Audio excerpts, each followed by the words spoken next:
ধোপে tickle না রাজ্যের কোন যুক্তি। সন্দেশখালী রেশন দুর্নীতি সহ 43টি মামলার তদন্ত চালাবে সিবিআই। মমতা ব্যানার্জি সুপ্রিম কোর্টে গেছিল, উপাচার্য নিয়োগে সুপ্রিম কোর্টে রাজ্যপালের ধাক্কা। প্রাক্তন বিচারপতি নেতৃত্বে সার্চ কমিটি দেওয়া নাম থেকে একজনকে বাছবেন মুখ্যমন্ত্রী, তাতেই শিলমোহর রাজ্যপালের।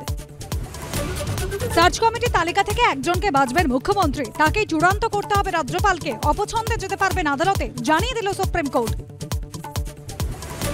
চাকরির নামে টাকা নিয়ে প্রতারণার অভিযোগ। অডিও ক্লিপ খতিয়ে দেখে দেবের পিএর বিরুদ্ধে যথেষ্ট প্রমাণ পেল না সিবিআই। প্রমাণ পেলে তদন্ত বলে হাইকোর্টের রিপোর্ট। সরকারকে অন্ধকারে রেখে মাসুল বৃদ্ধি সিএসসির নবান্নের সাংবাদিক বৈঠকে বিস্ময় প্রকাশ। খোদ মুখ্যমন্ত্রীর। সব জানেন মমতা, দায়িত্ব নিতে হবে, পাল্টা বিজেপি। অসমের লক্ষ্মীপুরে বন্যা দুর্গতদের সঙ্গে দেখা করতে মণিপুরে রাহুল গান্ধী। চূড়াচন্দ্রপুরে ত্রাণ শিবিরে দেখা করলেন আক্রান্তদের সঙ্গে। রাশিয়া ইউক্রেনের যুদ্ধের আবহে 5 বছর পর মস্কোয় মোদি যোগ দেবেন ইন্দো রুশ সম্মেলনে। 41 বছরের প্রথম ভারতীয় প্রধানমন্ত্রী হিসেবে যাবেন অস্ট্রিয়ায়।